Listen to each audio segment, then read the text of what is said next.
Eu creio que todos aqui conhecem o apóstolo Paulo e a significância que ele teve para o Evangelho de Cristo. Apesar dele se considerar o menor dos apóstolos, nós podemos olhar para ele e é o que nos traz mais da parte do coração de Deus no que concerne a doutrina à igreja, pelas quantidades de cartas e de informação que ele nos traz. E lendo esse versículo 9, Deus ministrou ao meu coração algo muito especial e eu quero compartilhar isso com vocês. Quando eu li a parte B do versículo 9, que diz: a palavra de Deus não está algemada, na mesma hora eu percebi que Paulo, ele teve uma revelação que nós poderíamos considerar revolucionária tanto para aquela época, mas para os nossos dias de hoje. E eu queria compartilhar com vocês um pouco da história de Paulo para mostrar como ele chegou a essa revelação, mais especificamente as prisões que Paulo sofreu. A Bíblia relata algumas prisões, alguns fatos, alguns episódios onde Paulo, injustamente e por pregar a palavra, ele é preso. O primeiro episódio que eu quero citar, ele se encontra em Atos 16. Paulo recebe uma revelação do Espírito Santo através de uma visão que ele deveria ir para Macedônia. E nesse trajeto, por fim, ele chega à cidade de Filipos. Chegando nessa cidade, Paulo, acompanhado de Silas, eles andando pelo caminho, dia após dia, se encontravam com uma mulher que era vidente. E dia após dia essa mulher falava: ouvi esses homens porque são homens de Deus. Até que um belo dia, Paulo, cheio do Espírito Santo e da revelação de Deus, percebeu que isso era um espírito demoníaco e expulsou o demônio daquela mulher. E por conta disso, os romanos, vendo que os donos daquela mulher, vendo que não teriam mais lucro, mandaram prender Paulo. E você conhece esse episódio. Paulo e Silas na prisão. O segundo episódio de prisão de Paulo, que eu quero citar com vocês, se dá em Jerusalém. Paulo, ele vai subir para Jerusalém para encontrar a igreja em Jerusalém. Só que Paulo, o ministério de Paulo era voltado para os gentios e existiam judeus que discordavam da posição de Paulo de não cumprir a lei em alguns pontos, as tradições. E para resumir a história, esses judeus em Jerusalém, por Paulo andar com um gentio da cidade de Éfeso, criaram um tumulto dizendo que Paulo levava para o templo os gentios e mandaram prender Paulo. Agora o terceiro episódio que eu quero contar para vocês: Paulo está preso em Cesareia, ele é transferido de Jerusalém e é enviado a Cesareia. E lá em Cesareia ele é julgado, ele tem a oportunidade de ser julgado pelo governador Félix. Isso tudo você pode acompanhar quando chegar em casa no livro de Atos. Sendo julgado pelo governador Félix, Paulo mofa na prisão por aproximadamente 2 anos, até que Félix, o governador da época, deixa o seu cargo e entra Festo. E junto com o rei Agripa, na época, esses conversam com Paulo, julgam Paulo. Só que Festo, o governador da época, estava mais preocupado em arrumar apoio político e quis favorecer os judeus. Sendo assim, Paulo, percebendo a trama, ele roga para ser julgado por César. E nesse episódio, Paulo é transferido para Roma, onde ele fica em prisão domiciliar. A Bíblia, a partir daí, não relata mais, não há relatos bíblicos mais, só que a história vai nos auxiliar a partir daqui.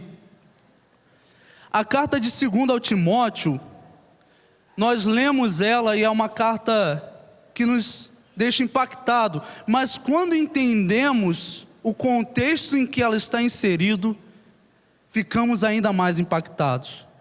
Talvez alguns irmãos aqui saibam, mas estas são as últimas palavras de Paulo, pelo menos as que são relatadas na Bíblia.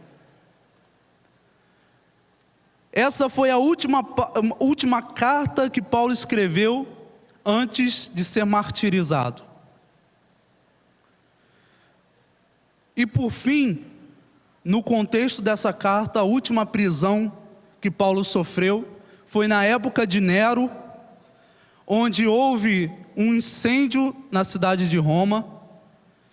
E Nero, a história diz que foi o próprio imperador que ateou fogo na cidade, mas ele culpou os cristãos. Irmãos, quem era o líder, quem era o mais influente cristão da época? Era Paulo. E então dessa vez Paulo ele é preso como líder de um movimento, líder dos incendiários de Roma. E ele fica preso, então a história diz que ele é decapitado. E porque eu fui na história, voltei, para mostrar, primeiramente, que nós almejamos muitas vezes ser íntimos de Deus como Paulo era. Só que achamos que com a intimidade com Deus, nós viveremos em paz, a paz dos homens, a paz aqui na terra, sem enfrentar qualquer tipo de luta. E pelo que eu pude resumir da história de Paulo, você viu quantas tribulações, quantas lutas esse homem passou. E o que eu comecei dizendo sobre a revelação revolucionária que Paulo teve, é que Paulo, passando por todas essas cadeias, essas prisões, Paulo entendeu uma coisa: eu estou preso, eu estou limitado a cadeias, mas a palavra de Deus não está presa. A palavra de Deus não está algemada. E quando o Espírito Santo me deu essa palavra, na mesma hora ele me deu uma frase: o agir de Deus não está limitado, não está preso às nossas limitações. O agir de Deus não está preso às nossas incapacidades. E foi isso que Paulo entendeu. Paulo entendeu: eu posso estar preso, eu posso, no caso, não posso ir aonde eu quero, não posso visitar as igrejas, eu não posso ir ali, eu não posso porque eu estou preso, mas a palavra, o agir de Deus, o Espírito Santo, não está preso. Irmãos, quando o Espírito Santo ministrou isso no meu coração, eu confesso que eu fiz uma retrospectiva na minha vida e peço que vocês façam também, porque quantas vezes nós, e quando eu falo negar o chamado de Deus, eu não estou falando de estar aqui na igreja exercendo o ministério. Eu digo negar a Deus quando Ele pede que você tenha uma vida de oração mais intensa. Negar a Deus quando Ele pede que você seja um emissor da palavra de Deus aonde quer que você esteja. E nós colocamos, ou nós temos, limitações. Só que nós pensamos: mas eu não sei falar. Nós pensamos: mas eu não tenho conhecimento. Nós pensamos: eu não posso, eu sou limitado. Mas Paulo também era limitado nesse caso. Numa época onde você só poderia pregar o evangelho de duas maneiras: ou boca a boca, indo até a pessoa, ou escrevendo cartas. Só que a segunda opção era cara. não era mandar uma mensagem de texto pelo celular. Era escrever num pergaminho e esperar que alguém com boa vontade levasse até onde você quisesse. Porque não havia Sedex no Império Romano. Então a única forma eficiente de pregar o Evangelho, de exercer a vontade de Deus, era indo até as pessoas. Mas como você faz isso estando preso? Como você faz isso passando tanto tempo preso? E é nesse momento que Paulo entende: eu não preciso estar livre fisicamente para o Espírito Santo, para o agir de Deus na minha vida, estar livre para fazer a sua vontade. E eu quero falar para cada um de vocês que aqui está, e para mim também: você tem suas limitações físicas, às vezes psicológicas, limitações de conhecimento, limitações emocionais, limitações de personalidade, limitações de tempo, limitações financeiras. Todos nós temos limitações, todos, em alguma área. Só que essas limitações humanas não limitam o agir espiritual de Deus. As ondas não limitam Jesus de te tirar do fundo do mar. A tempestade não limita o agir de Deus. As coisas físicas não limitam as coisas espirituais.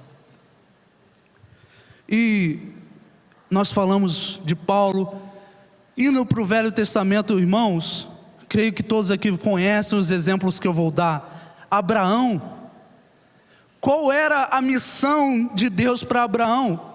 Era ser pai de multidão de nações. Eu te pergunto, Abraão e Sara tinham capacidade de ser pai de multidão de nações? Melhor, eles tinham capacidade de serem pais? Tinham? Não tinham mais. Eles estavam presos a uma incapacidade de gerar. Mas Deus olha para eles, a Bíblia não relata, mas eu penso, e diz: a sua incapacidade de gerar não limita o meu poder de te transformar em pai de multidão de nações. Ao contrário, e é o que eu vou falar mais adiante, a tua incapacidade não limita o meu agir, mas transforma o que era impossível em impossível e glorifica o meu nome. Falamos de Abraão, você conhece também a história de Davi, com certeza. Davi, ele não tinha nenhuma chance contra, não era somente um gigante. Nós, quando lembramos da história de Davi, nós não estamos falando só de um garoto e um gigante, estamos falando de um garoto, um pastor de ovelhas, contra um gigante guerreiro desde a infância. Davi não tem chance. Davi, ele é preso pela incapacidade física dele. Ele não consegue nem vestir uma armadura. Ele é preso a uma incapacidade. Mas, irmãos, a incapacidade de Davi não limitava o agir de Deus. Eu quero citar mais uma história, e nessa eu quero que você abra comigo. Em Juízes, capítulo 6.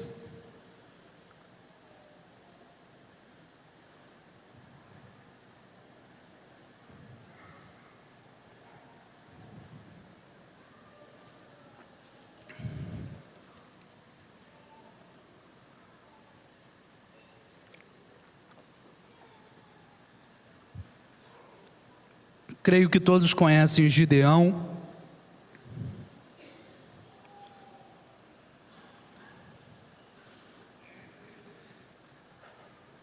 E diz assim: fizeram os filhos de Israel o que era mal aos olhos o que era mal perante o Senhor, por isso o Senhor os entregou nas mãos dos midianitas por 7 anos.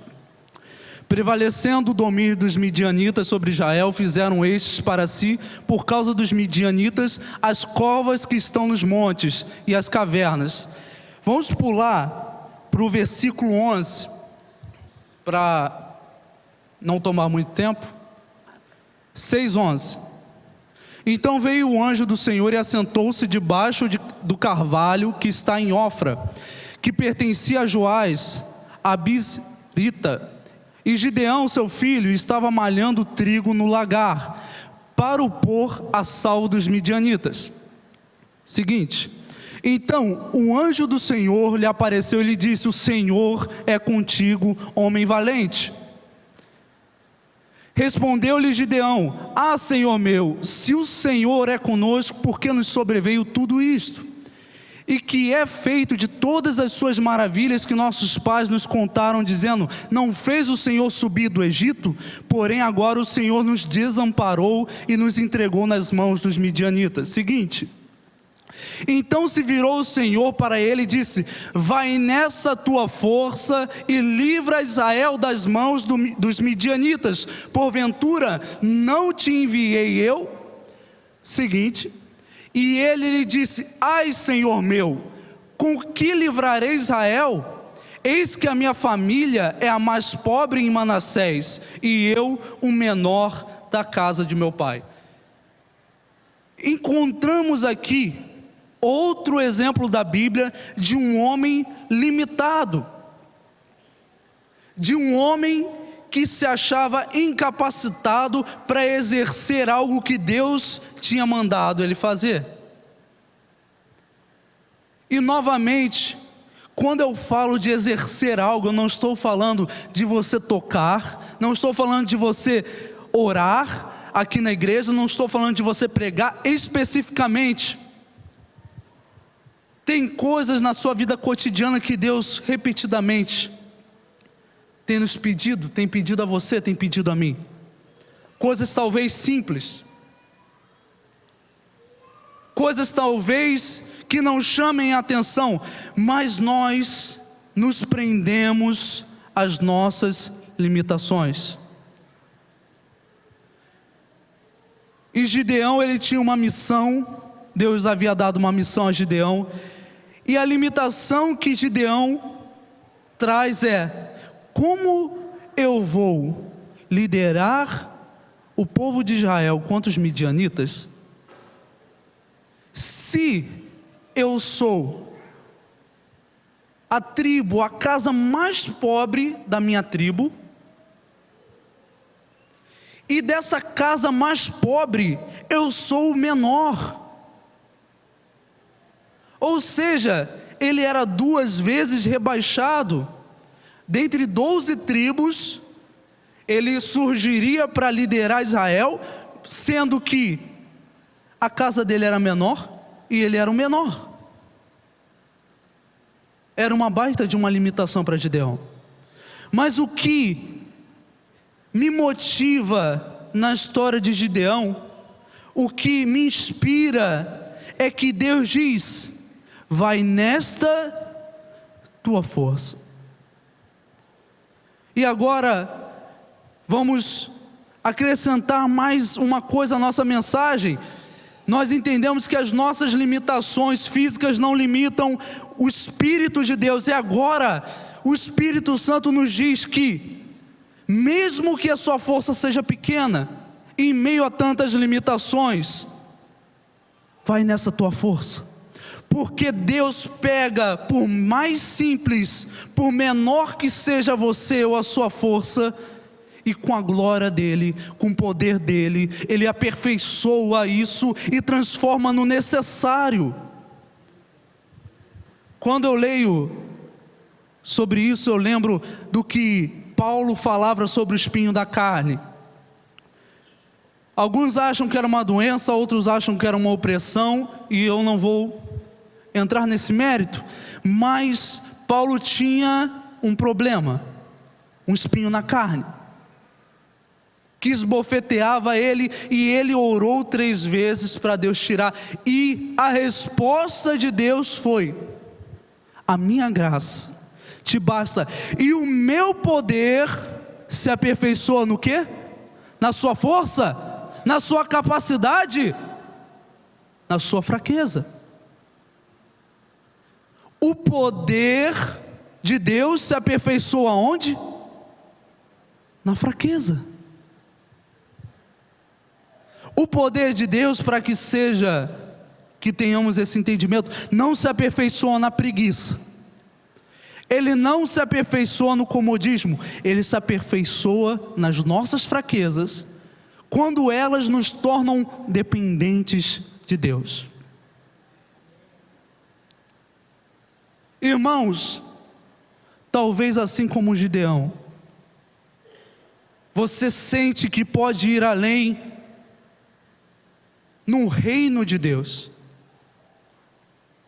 Você sente que o Espírito Santo te chama a águas mais profundas, mas você põe limitações. Eu sou menor, eu não tenho capacidade, eu isso, eu aquilo.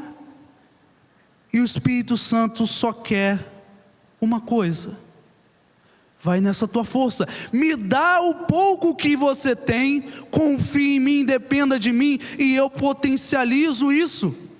Eu aperfeiçoo a minha força nessa tua fraqueza.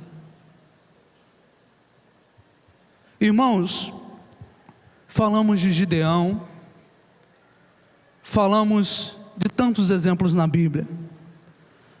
Eu gosto de uma frase de um pastor, que quando ele vai falar de João no seu exílio, na ilha de Patmos,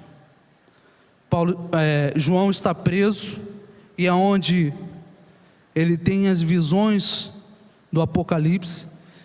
E esse pastor, ele cita uma frase que ela me impacta. Ele diz, talvez as palavras não sejam idênticas, mas o contexto é: quando as portas, todas as portas humanas foram fechadas para João, Jesus abriu uma porta para ele no céu e disse: vem cá, e eu vou te mostrar as coisas que vão acontecer no futuro. João estava exilado, não tinha para onde ir, não sabia de coisa alguma, mas quando a limitação de João foi tamanha, Deus: eu vou te levar para um lugar onde não há limitações. Eu vou abrir uma porta no mundo espiritual onde não há limitações. Irmão, confia no Senhor. Se você se sente limitado hoje, limitado a progredir, incapacitado, às vezes a cadeia que te prende, às vezes é você não se achar digno de poder fazer algo para Deus. Às vezes você não se acha digno pelo que você fez, ou pelo que você deixou de fazer, e você se acha indigno. Você acha que não tem mais jeito. Se desprenda dessa cadeia, porque o agir de Deus, ele é superior às suas limitações. Irmãos, tem pessoas que Deus simplesmente... Eu quero compartilhar algo, porque desde domingo tem vindo essa imagem no meu coração de pessoas, mais especificamente uma irmã, que quando era nova, eu quero compartilhar isso, irmãos, porque está há dias em meu coração. Quando era mais nova, ela saía para evangelizar cantando, louvando a Deus. Quando era jovem, adolescente, e com o passar do tempo, com as atribuições, emprego, família, filhos, faculdade, ela deixou de fazer algo simples para Deus, algo que não dependia de pastor, algo que não dependia de ministério, mas que arde no coração dessa pessoa, mas que arde até hoje no coração dessa pessoa, mas sempre que arde no coração dela, ela põe: eu tenho filhos, eu tenho marido, eu tenho trabalho, eu tenho isso, eu tenho aquilo, e ela se limita. Eu não sei se o Espírito Santo está falando com alguém específico hoje, mas eu queria compartilhar isso, porque já tem dias que isso não sai do meu coração. Eu quero te dizer que às vezes você não tem que fazer algo grandioso para fazer a vontade de Deus. Não precisa ser algo grandioso aos olhos dos homens para ser grande aos olhos de Deus. Voltando ao exemplo de Gideão, eu vejo conexão com a história daquela pobre viúva que entrega 2 moedinhas, e era a única coisa que ela tinha. Eu imagino o contexto disso, há 30 minutos atrás, ela orando: eu dou ou não dou, e o Espírito Santo fala a ela: vai nessa tua força. É pouco, mas é o que você tem, e essas 2 moedinhas eu aperfeiçoo o meu poder. Talvez hoje não seja financeiro o que você tenha que ofertar a Deus. Suas limitações talvez não sejam financeiras, talvez não sejam, mas o Espírito Santo, Ele quer que nós entendamos e venhamos parar de nos prender a essas limitações, porque a palavra de Deus não está presa, o agir de Deus não está preso. Se você está preso, às vezes uma doença, antes você fazia coisas para Deus, você tinha uma certa movimentação, não sei, mas devido a uma doença, isso te aprisionou, mas a palavra, a sua essência não está presa. O Espírito Santo que está em você não está preso. No mundo espiritual nada mudou. Às vezes o que muda é simplesmente o fato de nós encararmos essa situação, não entendermos as coisas espirituais e pensarmos que as coisas humanas definem as espirituais, quando na verdade é o contrário. Existem pessoas que fisicamente são livres com todos os movimentos, enxergam, mas espiritualmente são cegas, andam, mas espiritualmente são paralíticas. E o contrário também é verdade. Existem pessoas que têm limitações físicas, mas no mundo espiritual elas estão andando por todos os cantos. E é disso que eu quero voltar a falar sobre Paulo. Lembra de todas as cadeias daquela história que eu contei lá no início? Irmãos, essa conclusão que Paulo chegou, ele aplicou durante toda a história dele. A primeira que eu contei foi em Filipos, que ele foi preso, amarrado com Silas. Essa aí todos vão saber. Paulo estava preso, Paulo estava amarrado, mas mesmo assim o carcereiro e sua família se converteram. Porque Paulo estava preso, mas o agir de Deus não. Nós temos conhecimento do carcereiro e da sua família, mas e quantos presos ouviram o louvor de Paulo e viram aquele mover? Nós não sabemos o que aconteceu. Depois foi em Jerusalém, certo? Em Jerusalém, no meio daquela multidão toda, após ser preso, Paulo pede a oportunidade de falar, e talvez naquele momento ele pregou para uma das maiores multidões que ele teve a oportunidade. Indo para Cesareia, Paulo ele tem a oportunidade de pregar para o governador Félix, e a Bíblia diz que Félix ficou impactado com aquela pregação. Após isso, ele teve a oportunidade de pregar para o rei Agripa, que a Bíblia também diz que o rei, ele fica meio balançado com aquela situação, com aquela pregação. Indo para Roma, quando ele chega em sua prisão domiciliar, Paulo escreve diversas cartas às igrejas. E a Bíblia diz em Filipenses, mais à frente eu vou abrir com vocês, que Paulo ele consegue evangelizar toda a guarda pretoriana, que era a guarda de César, porque eles que tinham que fazer a guarda de Paulo.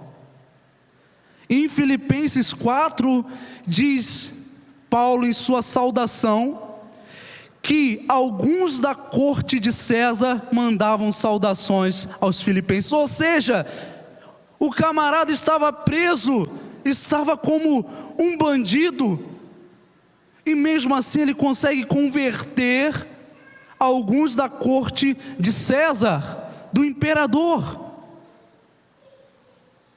porque a palavra de Deus, o agir de Deus não estava preso.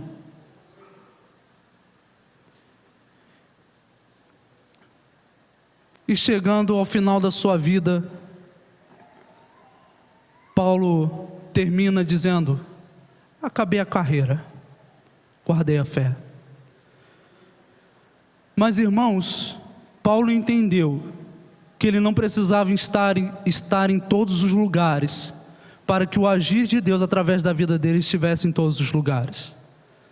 Paulo entendeu que ele não precisava ser o mais capacitado. No caso de Paulo, a capacidade que faltava a Paulo era de locomoção, de movimentação. E no caso era talvez a mais importante, pelo fato que eu falei mais cedo. Era a forma que o evangelho era pregado. E essa noite eu quero que você se pergunte: qual é a sua incapacidade? O que tem feito você parar? O que tem feito você estagnar? O que tem feito você dar uma pausa? O que tem feito você sentar numa cadeira espiritual? O que tem feito? E eu digo, o Espírito Santo diz essa noite, que essa incapacidade não limita o agir de Deus na sua vida. Talvez o seu coração arde por evangelizar, arde por falar de Deus, mas ao mesmo tempo existe uma limitação que diz: você não sabe falar, você não sabe dialogar, você não tem desenvoltura. Como você vai falar de Deus se você não consegue conversar com as pessoas? Eu não sei, irmãos, são N motivos que nos limitam dia após dia, muitos.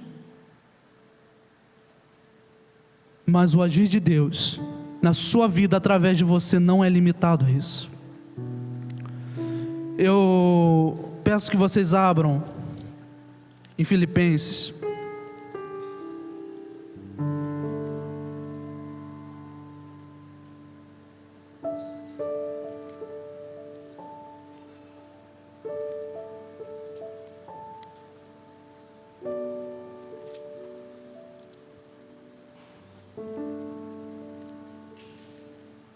Filipenses capítulo 1.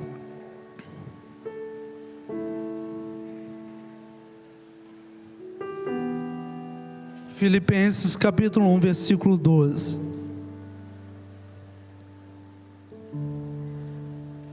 O Espírito Santo, irmãos, é ilimitado. E o Espírito Santo de Deus habita em você.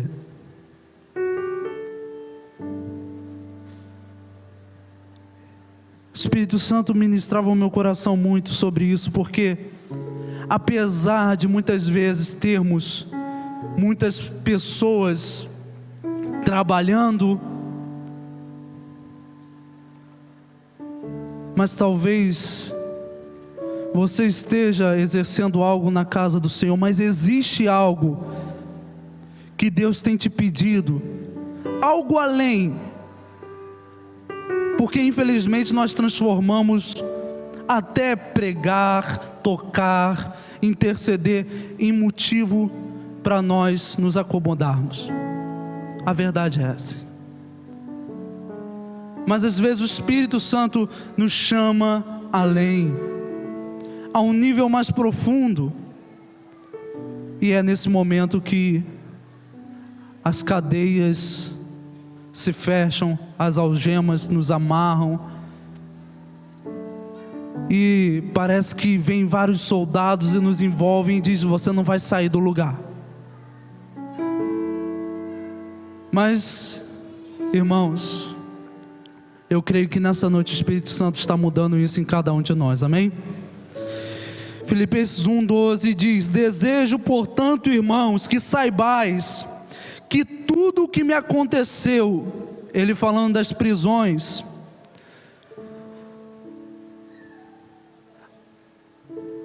tem antes contribuído para o progresso do Evangelho. Seguinte: de maneira que as minhas cadeias em Cristo se tornaram conhecidas em toda a guarda pretoriana e de todos os demais. E a maioria dos irmãos, estimulados no Senhor por minhas algemas, ousam falar com mais desassombro, sem medo, a palavra de Deus. E por fim, irmãos, eu quero dizer algo que eu já citei, mas as suas limitações, elas são necessárias para manifestar a glória de Deus. Às vezes,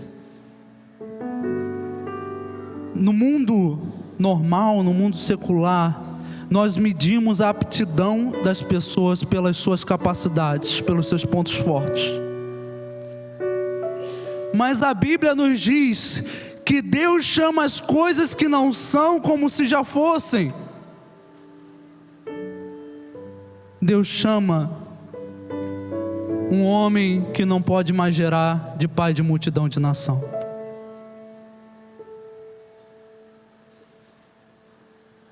Do que Deus tem te chamado, mas você fala: não é comigo.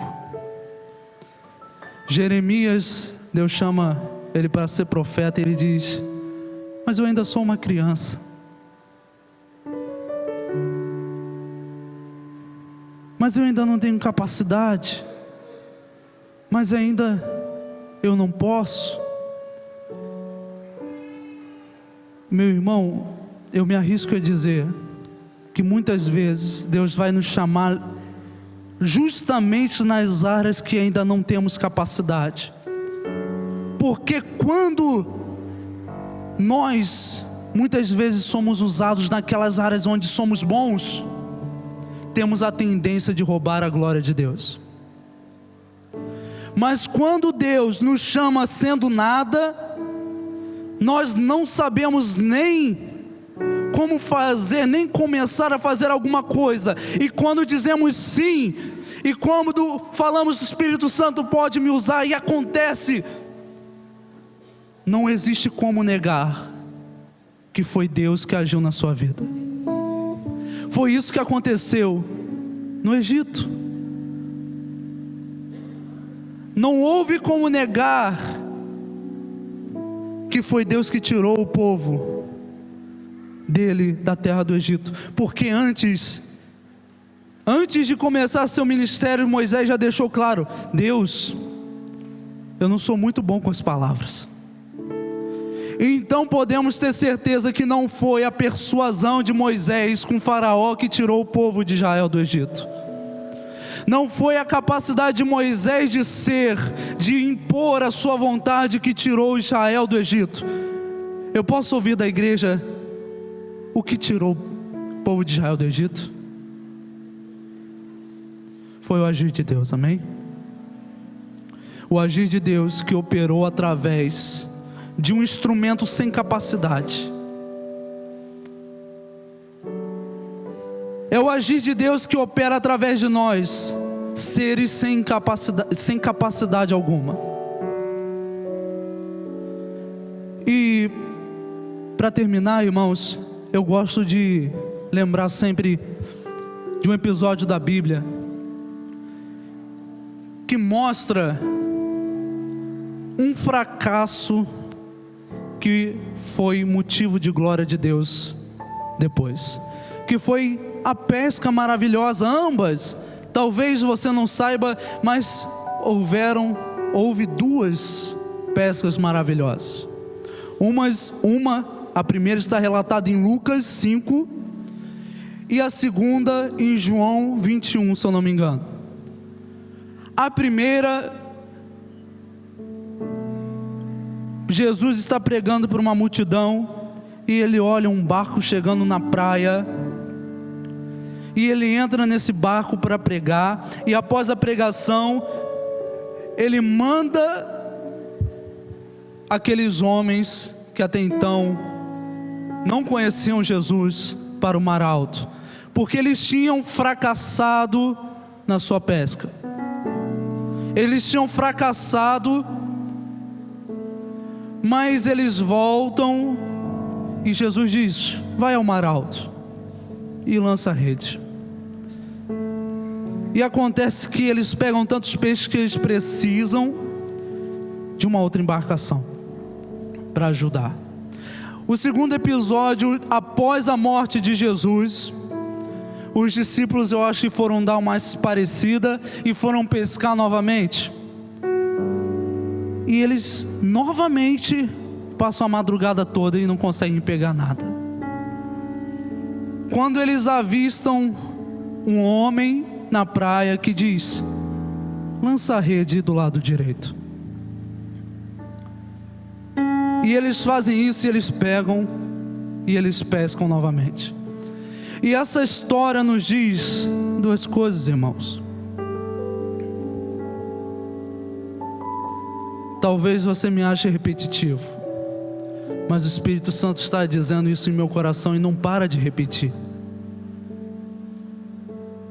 Que as nossas incapacidades, os nossos fracassos não limitam o agir de Deus. E quando estamos fracassando, não devemos parar, mas devemos ir à praia, muitas vezes voltar aos pés de Jesus e perguntar: aonde eu jogo a rede? Mas Ele não mandou eles descerem do barco. Talvez você precise entender onde jogar a rede, aonde ir, mas em momento nenhum Jesus te disse para parar. Não te disse para parar pelo fracasso da madrugada, porque muitas vezes o choro dura toda a noite, irmãos. A limitação, ela dura toda a noite. O fracasso,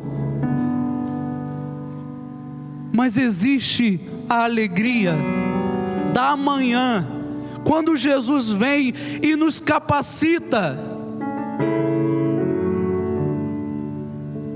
Irmãos, por fim, eu queria dizer: não pare. Não pare se você tem limitações. E se você parou, volte ao mar alto. E se você nem começou, comece a pescar. Não olhe as dificuldades, não olhem as ondas, não olhe se a tempestade está vindo. Não olhe isso. Olhe para Jesus, porque a sua capacidade, a sua total capacidade vem somente dele. Eu queria pedir que, se vocês se colocassem de pé.